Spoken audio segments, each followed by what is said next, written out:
Top quality और consistent performance के लिए सिर्फ सिल्वर पंप नाम याद रखना। ಇನ್ನು ಜಮ್ಮು ಕಾಶ್ಮೀರದಲ್ಲಿ ವಿಪರೀತ ಪ್ರಮಾಣದಲ್ಲಿ ಮಳೆಯಾಗ್ತಾ ಇದೆ. ಜಮ್ಮು ಕಾಶ್ಮೀರದ ಸ್ಥಿತಿಗತಿಗಳು ಹೆಂಗಿದೆ ಅಂತ ನಿಮಗೆ ಗೊತ್ತಿದೆ. ಅಂಥದ್ರಲ್ಲಿ ವಿಪರೀತ ಮಳೆ, ಧಾರಾಕಾರ ಮಳೆ ಸುರಿತಾ ಇದೆ. ರಾಮಬನ್ನ ಶ್ರೀ ರಘುನಾಥ ಮಂದಿರದ ಮೇಲೆ ಮರವೇ ಬಿದ್ದಿದೆ.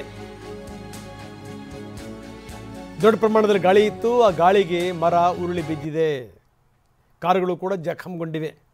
ನಾವು ತೋರಿಸ್ತಾ ಇದ್ದೀವಿ ದೃಶ್ಯಾವಳಿಗಳನ್ನು. ಜಮ್ಮು ಕಾಶ್ಮೀರದ ದೃಶ್ಯಾವಳಿಗಳು ಯಾವ ರೀತಿ ಒಂದು ದೊಡ್ಡ ಮರ ಕಾರ್ ಮೇಲೇ ಬಿದ್ದಿದೆ ನಾವು ತೋರಿಸ್ತಾ ಇದ್ದೀವಿ. ರಾಮಬನ್ನ ಶ್ರೀ ರಘುನಾಥ್ ಮಂದಿರದ ಮೇಲೆ ಬಿದ್ದಿರುವಂಥ ಮರ. ಸದ್ಯ ಯಾರಿಗೂ ಏನು ತೊಂದರೆಗಳಾಗಿಲ್ಲ, ಆದರೆ ವಿಪರೀತ ಗಾತ್ರದ ಮರ ಉರುಳಿ ಬಿದ್ದಿದೆ. ನಾವು ನೋಡ್ತಾ ಇದ್ದೀವಿ ಆ ದೃಶ್ಯಾವಳಿಗಳು ನೋಡಿ, ಒಳ್ಳೆ ಮಂಜಿದೆಯೇನೋ ಅನ್ನೋ ರೀತಿಯಲ್ಲಿದೆ.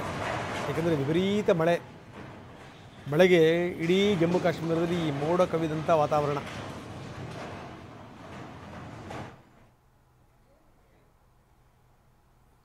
ರಾಮಬನ್ ದೃಶ್ಯಾವಳಿಗಳನ್ನು ನಾವು ನಿಮಗೆ ತೋರಿಸ್ತಾ ಇದ್ದೀವಿ. ಒಂದು ಕಡೆ ಮರ ಬಿದ್ದಿದೆ, ಕಾರುಗಳು ಜಖಂಗೊಂಡಿವೆ, ಮಂದಿರದ ಮೇಲೇ ಮರ ಬಿದ್ದಿದೆ. ಇನ್ನು ಇಡೀ ಜಮ್ಮು ಕಾಶ್ಮೀರದಾದ್ಯಂತ ನೋಡಿ ಗುಡ್ಡ ಕುಸಿದಿರುವಂಥ ದೃಶ್ಯಾವಳಿಗಳನ್ನು ಕೂಡ ನಾವು ತೋರಿಸ್ತಾ ಇದ್ದೀವಿ.